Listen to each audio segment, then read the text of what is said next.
Na otoku Svalbard so 130 metrov globoko v zmrznjeni zemlji 3 posebne komore.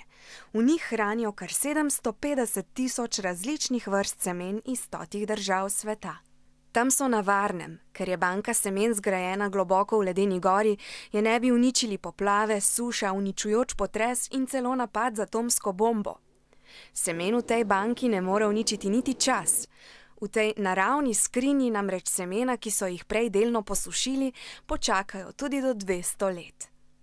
Norveška banka je namreč zakopana v permafrost, to so zamrznjena tla blizu Arktike, ki imajo stalno temperaturo -18 stopinj Celzija.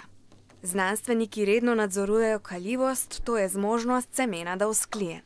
Če je ta nizka, seme obnovijo. To pomeni, da ga posadijo in iz rastline, ki zraste, nato dobijo nova semena, ki jih spet lahko pripravijo na 200-letno čakanje. Tako bi torej lahko semena v banki semen obnavljali in hranili v neskončnost.